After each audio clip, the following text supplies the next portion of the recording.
C'est quoi l'asthme? L'asthme est défini par des épisodes de dyspnée sifflante, notamment à l'expiration.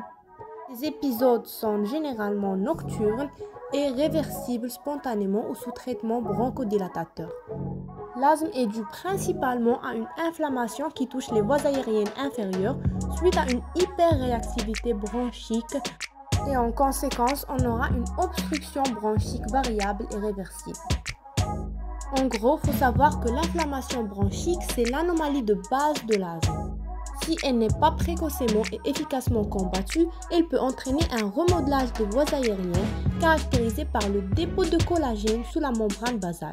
Et on aura par la suite l'hypertrophie des cellules productrices du mucus et la perte des cellules épithéliales ciliées, ainsi que l'hypertrophie et l'hyperplasie des cellules musculaires lisses.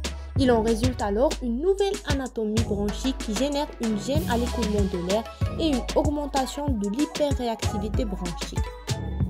L'obstruction à l'écoulement d'air va être responsable de symptômes respiratoires paroxystiques type dyspnée, sifflement, oppression thoracique et tout. Plusieurs facteurs peuvent être en cause. On a la génétique. Cela est expliqué par la présence d'un gène qui code pour le récepteur des IgE et qui est responsable d'une hyperréactivité bronchique. On a également l'atopie qui est associée à la prédisposition à produire des IgE en réponse aux allergènes de l'environnement.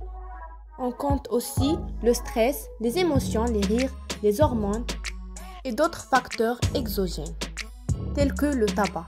Il faut savoir que le tabagisme maternel favorise le développement de l'asthme infantile.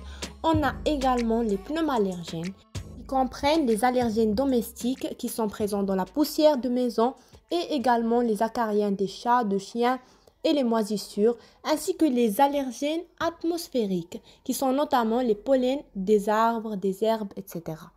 On a les trophallergènes, ce sont les allergènes alimentaires, qui sont responsables d'asthme surtout pendant l'enfance et qui donnent des signes digestifs ou cutanés qui accompagnent parfois la symptomatologie asthmatique. Chez l'enfant, ce sont l'œuf, le poisson, le lait qui sont le plus fréquemment en cause. L'exercice physique peut également déclencher une crise d'asthme. Les AINS peuvent aussi déclencher des exacerbations. Ceci est dû à une intolérance. Il est présent chez 10 à 20% des asthmatiques. Et dans ce cas, tous les anti-inflammatoires seront contre-indiqués. Le diagnostic positif est posé sur l'interrogatoire à la recherche d'une exacerbation typique à début brutal, la nuit ou au petit matin, spontanée ou provoquée, avec une polypnée, une dyspnée expiratoire, une expiration qui est sifflante et une toux sèche puis grasse avec expectoration perlée de l'AINE. L'amélioration des symptômes sous traitement bronchodilatateur est aussi en faveur de l'asthme. Il faut également chercher des facteurs de risque tels que l'atopie familiale, le tabac, etc. À l'examen physique, on cherche les sibilants. Il faut confirmer avec la spirométrie à la recherche d'un coefficient de typhon qui est inférieur à 80%. Le coefficient de typhon est égal au volume expiratoire maximal par seconde sur capacité vitale forcée.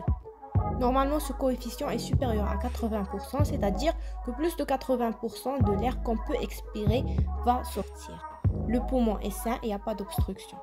Si c'est un asthme, le VEMS va augmenter de plus de 15% et de 200 ml après 15 minutes d'administration de bronchodilatateur inhalé. Ceci est en faveur d'un syndrome obstructif. En ce qui concerne les stades de l'asthme, on a 4 stades. Le premier stade, c'est le stade intermittent. Ce stade est caractérisé par une crise brève avec des symptômes inférieurs à une semaine et qui sont absents entre les crises. Le stade 2 est dit asthme persistant léger, qui est caractérisé par une crise retentissant sur l'activité nocturne et la crise est toujours inférieure à une fois par jour.